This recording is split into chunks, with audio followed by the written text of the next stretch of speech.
Isa sa pinangangalagaan ng mga Tagbanwa sa isla ng Coron ay ang natatanging nitong Kayangan Lake. Isa ito sa pinakakilalang tourist spot ng Palawan. Dito rin matatagpuan ang isa sa iconic views ng Palawan na nakikita sa mga postcard. Isa sa mga must-do o hindi dapat palampasin ang pagbisita sa Kayangan Lake. Ang tubig dito ay magkahalong tubig tabang at tubig alat o tinatawag na brackish water.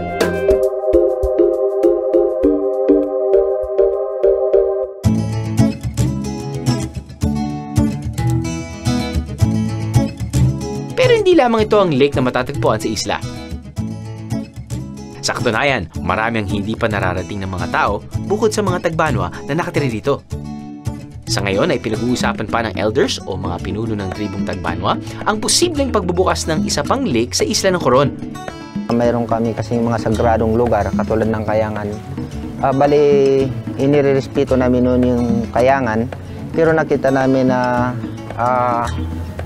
na isa sa makakatulong doon sa aming tribo, kaya ibinukas namin doon sa turismo para makapunta dyan yung mga turista, para makatulong doon sa aming membro na mayroon kaming populasyon na 600 families.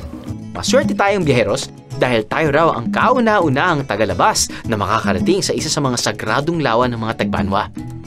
Kaya naging sagrado, nirespeto namin yung mga diwata na nakatira doon sa isang lake. Kaya ang tawag namin doon ay isang sagrado.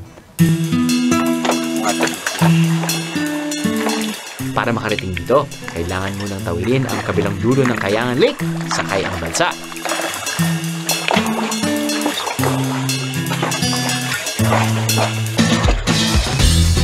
Kapag nakarating sa Pampang, trekking naman.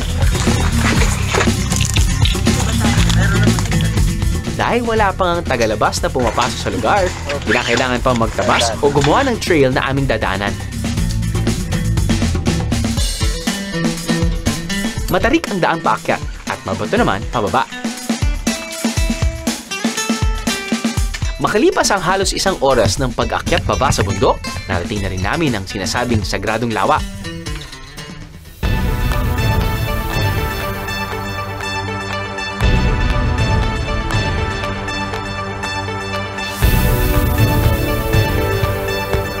Ang tubig nito kasing linaw ng sa Kayangan Lake pero hindi ito maalat. Malamig. Tapos, sobrang linaw yung tubig. Kaya lang pag lumoy ka ba na ron, para kang may wet belt na pauba ka. Pero siguro tabang yung tubig. Malaki yung Kayangan, pero mas maganda ito kasi maraming tawag sa amin ay lumboy. Duhat po sa Tagalog. Duhat? Oo, marami. Kung panahon ng umamumunga, yun yung katangian niya. Abang naglalakad ka paikot, ay maaari kang kumain ng lumboy. Ang paligid daw ng lawang ito ay pinamumugaran ng mga ibong palinsasayaw. Na ang pugad ay kinukolekta ng mga Tagbanwa para ibenta at gawing bird's nest soup. Isa pa ito sa mga dahilan kung bakit pinag-iisipan nilang mabuti kung bubuksan nga nila ang lawa sa publiko. Baka raw kasi mabawasan o mag-alisan na ang mga balinsasayaw pag nagkataon.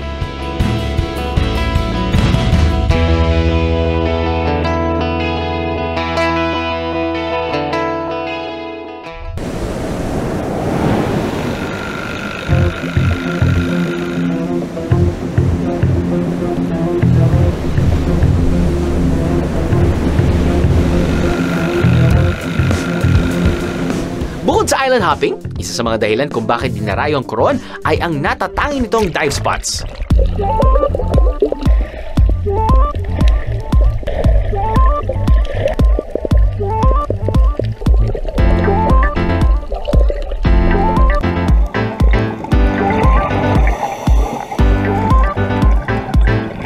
Lalo-lalo na ang mga shipwrecks.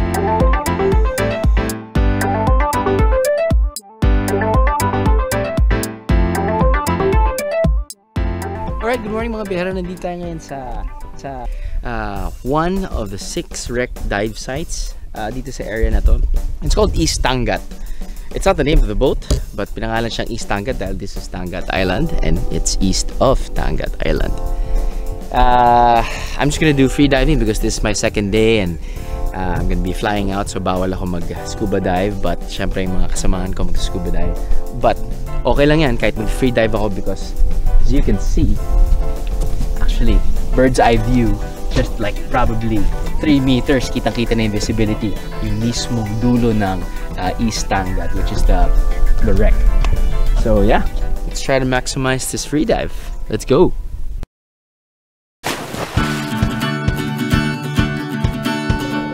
Dito makikita ang ilang barko na lumubog noong Second World War.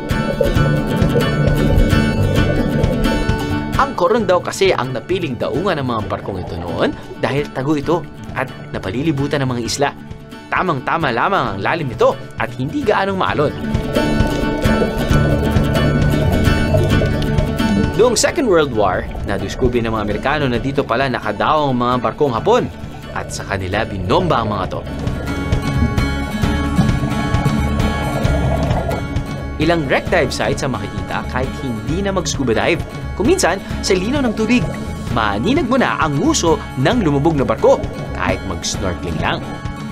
Isa na rito ay ang East Tangat Wreck.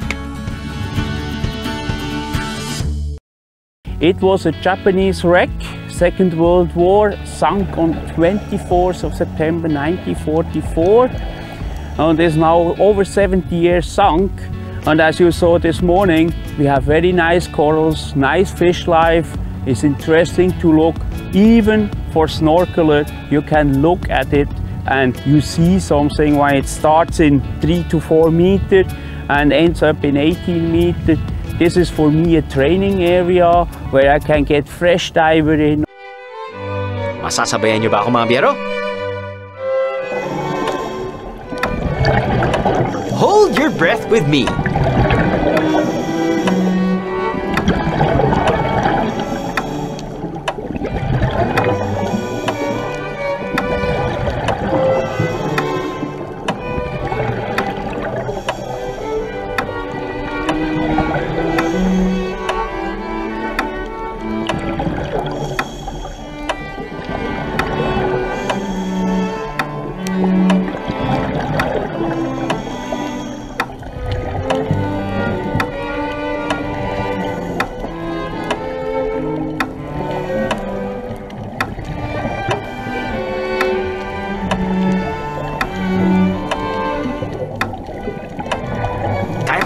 Dapat laging game, biyeros!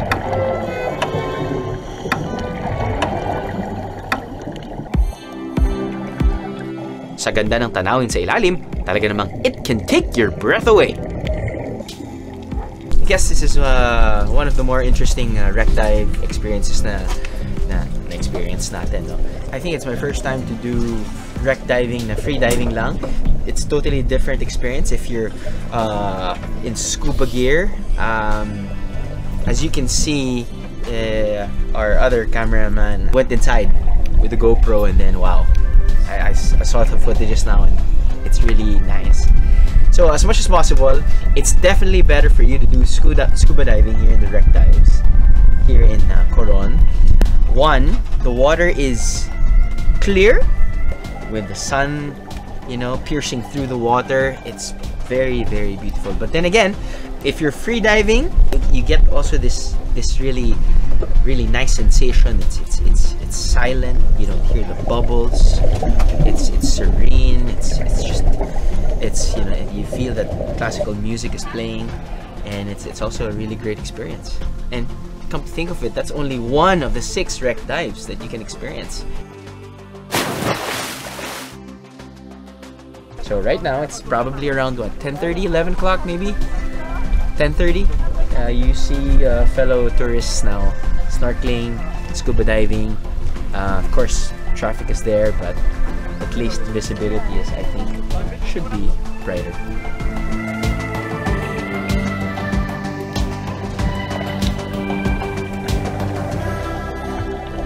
Matapos ang nakakapagod na pagsisid, maganda rin na magbabad sa mainit na spring.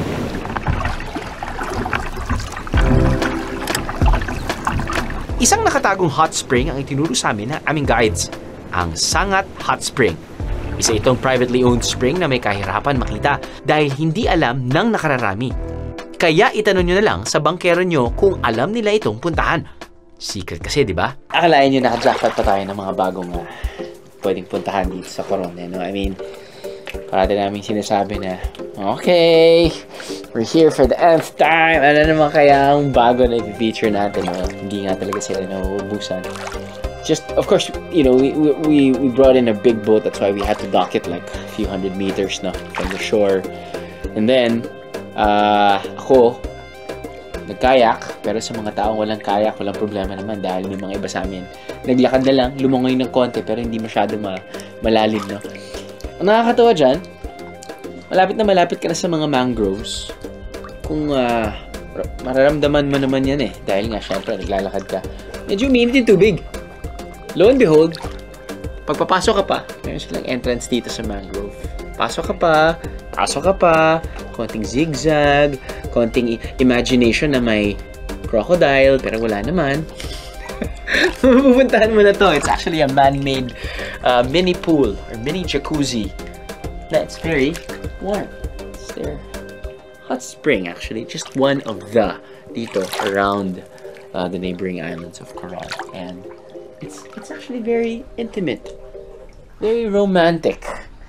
But it can probably house, I don't know, 10, easy, maybe 20. But syempre, mas maganda pa rin pag konting tao. But, yeah, galing. Off to the next hot spring.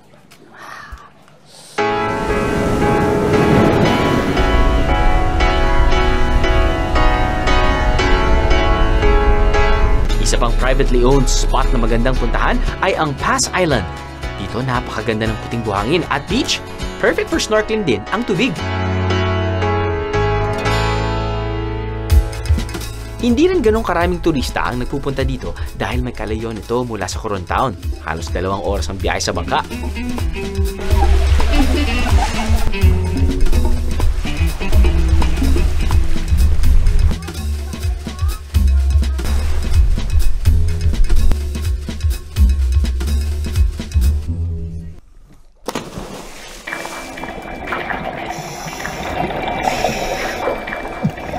Kung hindi pa kayo nagsasawa sa ilalim ng dagat, hindi rin magsasawa ang Coron na magpakita sa inyo ng kagandahang dito mo lang masisilayan.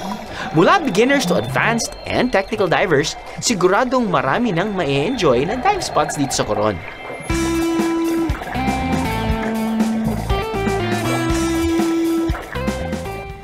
The second one that we went to is Kogyo Maru. This ship is approximately 156 meters long. It lies 34 meters on the seabed, and the top of the wreck is for all divers actually. The wreck, what we saw, is also very nice with corals on the top. We have a lot of fish life on it, and also for the one what is a little bit more experienced, we can go into this wreck and show him how inside from this wreck it looked like. It's most likely for more experienced diver. But we can also accommodate the beginner. We help them to get in this wreck environment into it and help them how to navigate through that whole stuff. Some don't like it. They like only the outside for fish and corals, and other ones, they like it more inside, as darker, as better, and we can help them as well.